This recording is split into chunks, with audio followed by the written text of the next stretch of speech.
As most moves of the offseason have been made official and we're just really waiting to see what happens for the 2022-23 season, a lot of people are starting to have conversations about what teams are truly going to be the top dogs in the league and what team has a real chance at winning the 2023 championship. And I've noticed among the many names that you expect in this conversation, the Los Angeles Clippers are routinely getting left out of the conversation, not necessarily because people don't believe they are a true contender, but rather that they just are forgetting about them because of their lack of relevance in the last year. So I wanted to take the time to remind you of the potential that this Clippers roster really holds.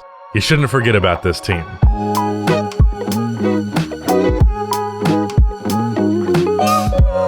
Before I continue on with this video, if you end up enjoying this video, please be sure to subscribe to the channel. Also drop a like on this video. It only takes 1 second and makes a massive difference. Seriously, subscribing is not that hard. If you do enjoy this shit, then subscribe. If you don't and I suck, then that's fine. But, you know, if I do a good job, you know, reward me for it, please. Now, we all know the Clippers to be fairly unreliable. Actually, just cut the sentence off there. I was gonna say we know the Clippers to be fairly unreliable in the past couple of years, but you know what, thinking about it, that's kind of their reputation as a franchise for their entire fucking history. So yeah, the Clippers are unreliable, so that makes it hard to, well, you know, rely on them. However, I do truly feel that this is going to be the year for the Clippers, presuming that health permits, which given this roster's history, that is a little bit of an ask because health has been one of their biggest issues. But at least on paper, this roster is the best Clippers roster in the history of the franchise. The team made a lot of moves that I feel have gone under the radar, and I truly believe that this Clippers team is going to be very, very good next year. So let's actually take a look at those moves, and I'll explain to you why they're a bigger deal than you probably thought, hell, if you even remembered them. Let's start at last year's trade deadline, where the Clippers managed to snag Norman Powell from the Blazers for practically nothing. Norman being a relatively efficient, though sometimes inconsistent 18 points per game type of guy who scores a majority of those points within the flow of the offense, that is a really good get for practically nothing, as I said. The other major addition was Robert Covington, who still is a great 3-and-D forward. Oh, and he had a 43-point game with them to close the season because why the fuck not? But those two are here now for practically nothing, but another standout is Luke Kennard. The Clippers have actually had Luke Kennard pretty much for a while at least, but they haven't really known what to do with him up until this season where more scoring was necessary, so he had to be thrown in the rotation simply because he was one of the few positive offensive players that they had on top of Paul George and like Marcus Morris. So as a result, he actually got some opportunity, and Luke Kennard was phenomenal last year, and he's going to be in the rotation for them being a contender this year. He went from getting non-stop DNPs when they were trying to win to shooting 45% from 3 on 6 attempts, being a decent playmaker, and I just can only presume that he's going to be a very important part of the rotation going forward. Maybe in the playoffs his minutes get cut a little bit because he can be a defensive liability, but again, another guy who's going to be big for them. So the Clippers essentially added 3 good-ass NBA players to their rotation without sacrificing anything. Like 3 really good players for nothing. That is a big deal. And then there's the chance that they added even a 4th good player for basically nothing, that player being John Wall. We will have to wait and see, as he is easily the biggest wild card of this season, but he could be really good. And go watch my video that I did with Alex Hoops to talk about what his potential role could be with the Los Angeles Clippers.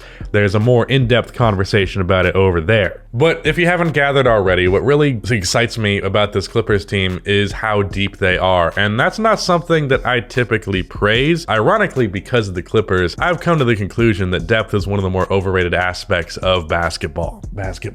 I genuinely think that depth can be very overrated because when it comes to the playoffs, like really only 7 players on your team are getting heavy minutes. The 2018 Raptors were a team where the conversation with them began and ended with their depth. If depth is your headliner, you're not going all the way, I am afraid. But with the right depth and the right system that functions together as a cohesive unit, well, then you get something like the 2015 Warriors or the 2019 Raptors. Depth cannot be your headliner, but if it's like your 3rd biggest aspect, it's really nice to have, and the Clippers have it. Depth was actually something the Clippers got praised for a lot in the past, but really, while there was a lot of depth in terms of talent, because these players were kind of selfish shot chucker type guys in that regard, the fit of the depth, or lack thereof, really mitigated their potential impact. As good as Lou Williams and Montrezl Harrell were, there was already enough scoring and they weren't really all that necessary. But now the Clippers are even deeper than they were back then, but the difference is these role players are form-fitting and actually are cohesive as a team rather than just an accumulation of talent. Then of course we have Paul George and Kawhi Leonard coming back healthy next year,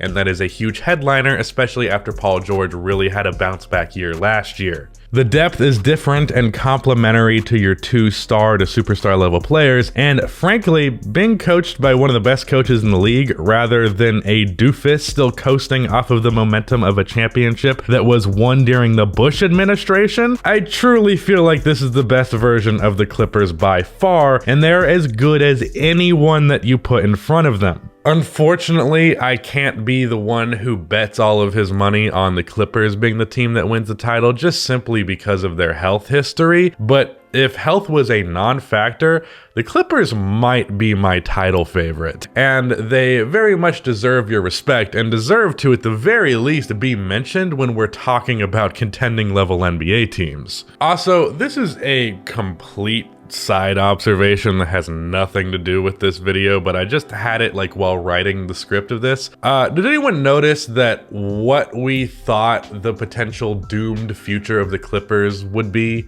is what actually happened to the Nets? Like, I remember because Kawhi signed like a 2-year deal and Paul George was on a short deal, we were like, those guys could just leave in 2 years and you're fucked. But that's what's actually happening to the Nets, and meanwhile the Clippers are sitting as pretty as they have ever been. I don't know, it's an interesting thing to point out. Anyways, I don't really know how to close this video. I just wanted to point out that the Clippers are really good and you shouldn't forget them. So that's it. Goodbye. Shout out to Rudy for editing this video. That too. All right. Goodbye for real. This.